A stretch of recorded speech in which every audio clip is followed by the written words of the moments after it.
আসসালামু আলাইকুম। শেয়ার করছি সিলেটের সেরা একটি জিনিস। তো শুরুতেই আমি সিলেটেও মাতি, যেহেতু আমি সিলেটি। সাতক্ষীরা দিয়া বিফ। তো সাতক্ষীরা যদিও আমরা অনেক কিছুর সাথেই খাই সবসময়, ছোটো মাছ, বড় মাছ বা চিকেন হইন, যেকোনো ধরনের মাংস যেগুলা ইটেবল মানে খাওয়ার যোগ্য ওগুলা ওই আর কি। সাতক্ষীরার সাথে আমরা সব কিছুই খাইতে পছন্দ করি, হোয়াট এভার। তো আজকের রেসিপিটি দেখলে আপনারা একদমই ক্লিয়ার হয়ে যাবেন যে কতটুকু সাতকরা দিতে হবে, শুকনো সাতকরা কখন ইউজ করতে হবে বা কাঁচা সাতকরাটা কখন ইউজ করতে হবে, কি পরিমাণে ইউজ করতে হবে। তো আজকের যে মাংসগুলো, এইখানে মাংসটা কম, হাড়গুলো বেশি। আমার হাজব্যান্ডের খুবই প্রিয় একটি খাবারের মধ্যে এই রেসিপিটি একটি। তাই জন্য আমি ওনার উদ্দেশ্যেই তৈরি করেছিলাম আর রেকর্ডও করেছিলাম আপনাদের সাথে শেয়ার করার জন্য। তো দেখতেই পেলেন শুরুতেই কিন্তু আমি লং, লবঙ্গ, দারচিনি, এলাচ একটু কম পরিমাণে দিয়েছি। আর এখানে মোট 1.5 কেজির মতো হাড় মাংস আছে। মাংস অনেকটাই কম, হাড়ের সাথে লাগানো আর কি, মাংস যতটুকু ততটুকু। তারপরে আমি পেঁয়াজ, রসুন, আদা কুচি দিয়ে দিলাম। এখানে রসুনের তুলনায় আদা কুচিটা একটু বেশি ছিল। পেঁয়াজ 1 কাপ পরিমাণে, রসুন হাফ দিয়েছিলাম। হাফ বলতে একটি রসুনের অর্ধেক কোয়াকে আমি কুচি কুচি করে কেটে দিয়েছি। আর 2 ইঞ্চি পরিমাণ আদা হবে আমি কুচি করে দিয়েছি।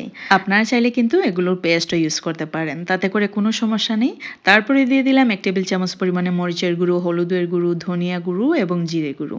তারপর দেখতে পাচ্ছেন আমি শুকনো সাতকরা দিয়ে দিলাম পানি সহ। শুকনো সাতকরা পানির মধ্যে ভিজিয়ে রেখেছিলাম প্রায় 15 থেকে 20 মিনিটের মতো। তারপরে ছুরির সাহায্যে আমি এরকম টুকরো করে কেটে নিয়েছিলাম। তো হচ্ছে প্রেসার কুকারে নিয়ে নিচ্ছি, দেখতে পাচ্ছেন।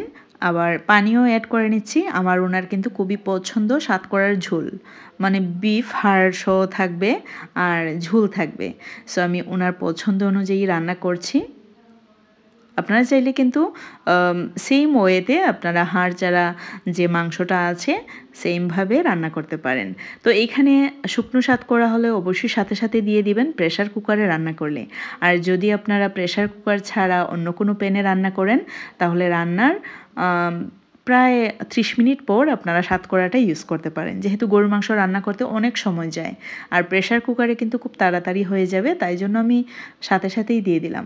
আর যদি কাঁচা সাতকরা হয়, একদম নামানোর 15 থেকে 20 মিনিট আগে আপনারা ইউজ করবেন, তাহলে স্বাদ এবং ফ্লেভার দুটোই ঠিক থাকবে।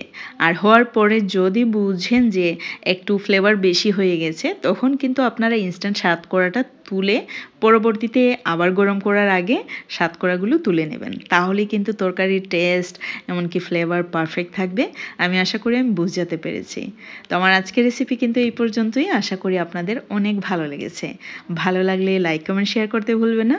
আর এই রেসিপিটি কিন্তু অসাধারণ ছিল। যদিও সিলেটি হিসেবে সাতকরা দিয়ে ভুনা খাবারটা আমার খুব বেশি পছন্দ, তবে উনি কিন্তু ঝুল প্রিয় একজন মানুষ। ওনার খুব ভালো লাগে ঝুলে জালে রান্না করে দিলে।